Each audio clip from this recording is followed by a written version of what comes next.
nilang bagong damit. Ang gagara. Ang dami nilang bagong gamit. Nakaka-enjoy sila sa labas. Masaya sila. Nakakapasyal sila. Pero ako ano? Ako! Kinukulong mo ako dito sa bahay! Kasama lahat ng mga lumang gamit! Kasama lahat ng mga inuwi mong patapong basura! Yung ba tingin mo sa akin, ha? Yung ba basura? Eh, ikaw! Ikaw! Wala kang kwentang asawa! Yan ba natutunan mo sa mga barkada mo? Ha? Yan ba? Ang maging materyosa? Ang maging pabaya sa iyong pamilya! Ang sagot-sagutin ako! Ate, nagkakasakit na sila. Mama at Papa, akala ko ba? Ibinibigay ko sa'yo lahat! Yan pa igaganti mo sa akin! Wala kang kwenta asawa! Ikaw walang kwenta! Dahil ang barkada ka niya sa mga kaibigan mo! Ha? Kapag ika'y nasasaktan, hindi ka lang.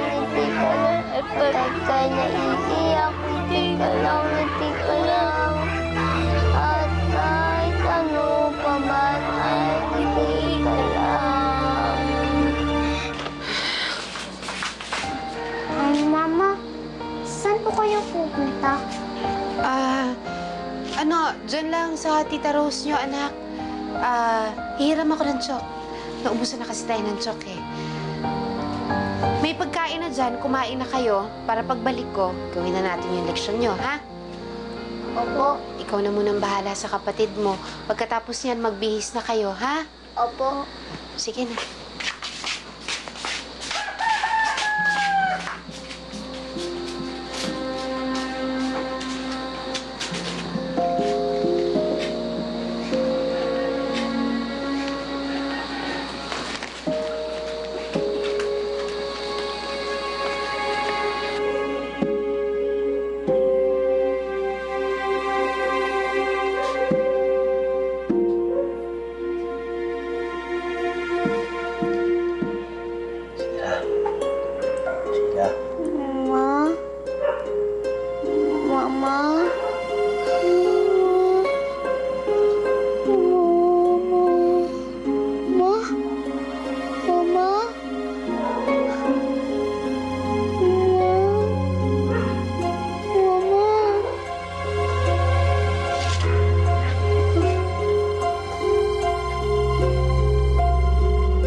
Ng isang linggo, ang isang buwan. Pero, hindi pa rin bumabalik si Mama. At kahit kung saan-saan siya hinanap ni Papa, hindi pa rin niya nakita si Mama. Papa.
Locha o rin ninyo, ha?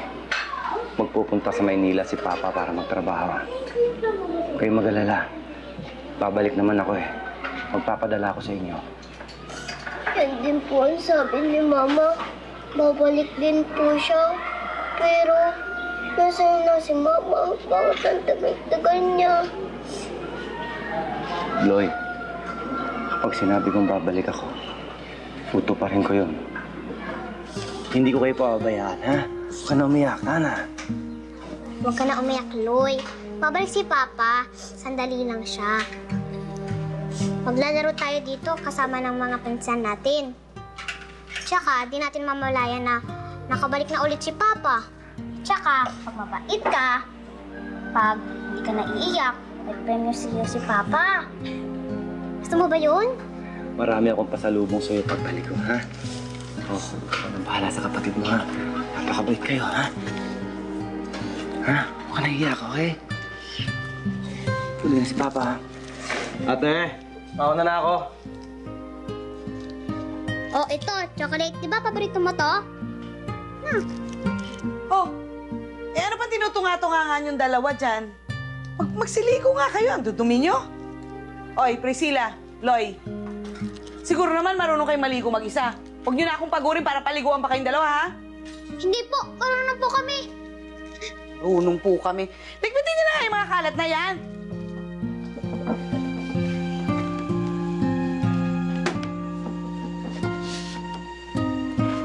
Bakit mo nililinis yan?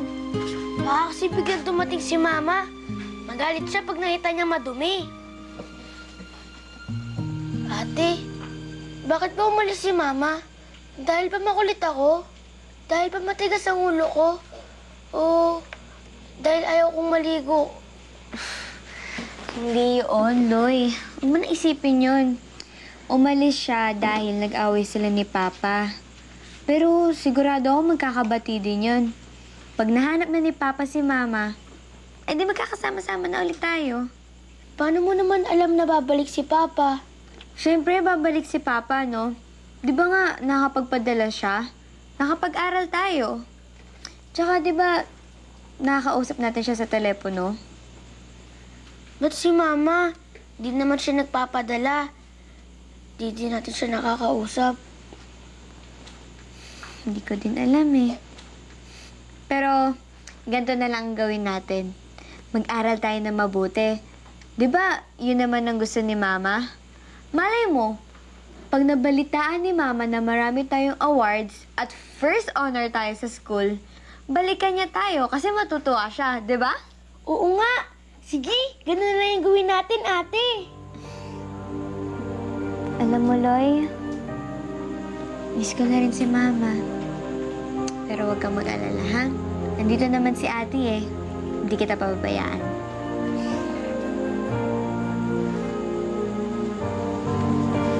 Sige, linisin natin ito. Oo nga, pati itong mic ko. Ito.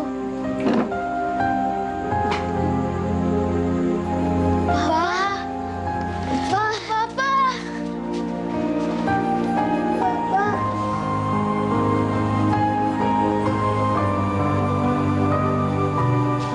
Salamat. Salamat din.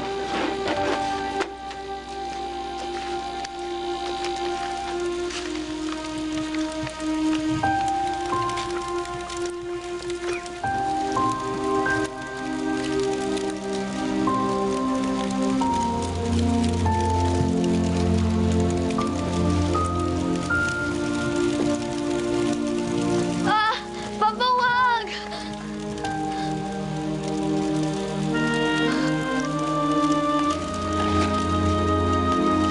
Wala na ang mama niyo. Hindi na siya babalik. Kaya kalimutan na natin siya. Hindi yan totoo pa. Babalikan tayo ni Mama. Kaya ako nagtrabaho sa Manila para hanapin siya. Kung saan ako napadpad, sino-sino yung napagtanungan ko. Nahanap lang siya pero ni anino niya. Wala. Wala na ang mama ninyo. Kaya tanggapin na natin yun. Mama naman